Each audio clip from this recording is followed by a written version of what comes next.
Welcome to Madhu's kitchen. ఈరోజు మనం బెండకాయ ఫ్రై ఈజీగా ఎలా చేసుకోవాలో చూద్దామండి. అందుకు ముందుగా కడాయి పెట్టుకొని అందులో 2 టేబుల్ స్పూన్ ఆయిల్ వేసుకోవాలి. తర్వాత ఇలా చిన్న చిన్నలుగా కట్ చేసి పెట్టుకున్న బెండకాయ ముక్కలను వేసి బాగా కలుపుకోవాలండి. తర్వాత ఇప్పుడు కొద్దిగా పసుపు, తగినంత సాల్ట్ వేసుకొని బాగా మిక్స్ చేసుకోవాలండి.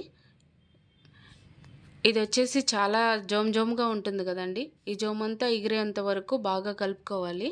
ఇది ఎలాంటి చేతగాని వాళ్ళకైనా సరే ఈజీగా చేసుకోవచ్చండి. ఈ బెండకాయ ఫ్రై అంత ఈజీ, చాలా సింపుల్ అంటే సింపుల్. మీరు కూడా ట్రై చేయండి.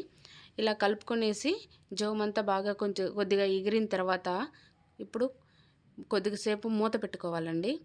ఇలా మూత పెట్టుకొని 2 మినిట్స్ తర్వాత మూత తెరవాలండి. తెరిచేసి తర్వాత మళ్ళీ మరొకసారి బాగా మిక్స్ చేసుకోవాలి. చూడండి, జిగురంతా పోయింది కదా. ఇలా జిగురు పోయేంత వరకు బాగా మిక్స్ చేసుకున్న తర్వాత ఈ టైంలోనే కొద్దిగా కరివేపాకు వేసుకొని బాగా మిక్స్ చేసుకోవాలి. ఈ టైంలో కరివేపాకు వేయడం వల్ల చాలా ఫ్లేవర్ వస్తుందండి. చూడండి, ఫ్రై అయిపోయింది. ఇప్పుడు నేను ఇంట్లో రెడీ చేసి పెట్టుకున్న పౌడర్ వేసి బాగా కలుపుకుందామండి. అంతే, బెండకాయ ఫ్రై రెడీ అయ్యింది. నా వీడియో నచ్చినట్లయితే షేర్ చేయండి, లైక్ చేయండి, సబ్స్క్రైబ్ చేసుకోండి. Thank you.